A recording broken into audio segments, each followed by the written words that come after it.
aminareo hatrany ry havako ny fahasoavana avy amin'Andriamanitra iray sy Jesosy Kristy tompontsika. Amen. Andeha hiaraka hivavaka toy ny mazatra isaky ny maraina toy izao ry havana. Tombavaka ary isika. Indre ny hafalianay tompo isaky ny maraina tahaka an'izao. Mandre an'ireo feom-borona samy hafa.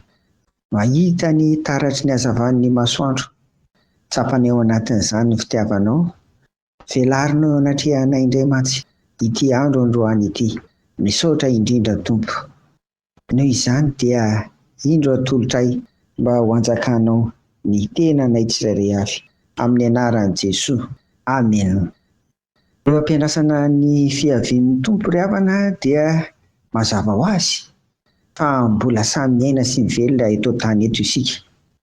Miaina miaraka amin'ireo karazan'olona samy hafa, karazam-pinoana samy hafa, misy ny tsara, misy ny ratsy. Navelan'Andriamanitra hiara-monina amintsika eto daholo izany.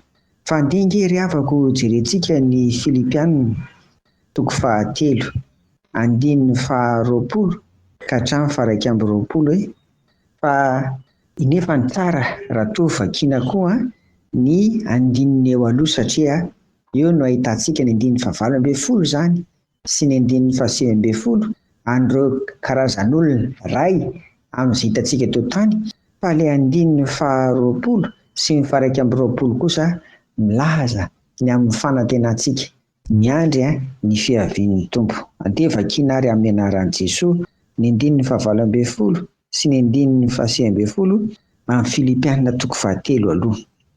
Fa maro ny mandeha izay efa nolazaiko taminareo matetika sady mbola lazaiko aminareo amin'ny fotomanina koa ankehitriny fa fahavalon'ny azo fijalian'i Kristy ireny. Fahaverezana no hafarany, ny kibony no andriamaniny, ny fahamenarany ny voninahiny, famisaina ny amin'ny tany izy. Misy teny anankiroa izany anambaran'i Paoly azy eto dia tsy inona akory fa ilay hoe fahavalon'ny azo fijalian'i Kristy ary ny anankiray ny saina ny amin'ny tany izy. Ireo izany ry havako dia misy fiantraikany amin'ny fiainan'ny mpino miandry ny fiavian'i Jesosy Kristy. Mety mampijaly, mety mampanaitaina, mety manelingelina ary mety misy asa ataon'izy ireny miatra manaina tokoa. Dia izay no nahatonga an'i Paoly ary milaza indray hovakiana amintsika ny andininy 20 sy ny 120 satria io izany ny tena lehibe izay tokony ho eritreretintsika amin'ity anio ity, ny amin'izany hoe ahoantsika miandry ny fiavian'ny tompo izany. Hoy ary fa ny fanjakantsika dia any an-danitra ary avy ihany no hiandrasantsika mpamonjy dia Jesosy Kristy tompo izay hanovany tena ny fieritreretenantsika ka hitovy endrika amin'ny tena ny voninahiny araka ny fiasan'ny heriny izay ahaizany hampanaiky ny zavatra rehetra ho azy. Izany no ambaran'ny apôstôly Paoly ary fa fiainantsika. Misy telo angamba ny asongadina. Voalohany aloha izany dia ny fanjakantsika, ny fonenantsika dia any an-danitra. Izay ny voalohany. Dia faharoa na inona izany miseho eto amin'ity tany ity dia mety mandalo ihany izany.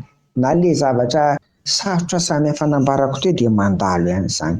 Fa izao miandry an'i Jesosy Kristy isika, ilay nitsangana tamin'ny maty, nitsangana tamin'ny mboninahitra, hanova ny tenantsika koa rehefa anisan'ny mponiny lanitra izany tsika dia hanova ny tenantsika ho be voninahitra tahaka ny an'i Jesosy ihany koa.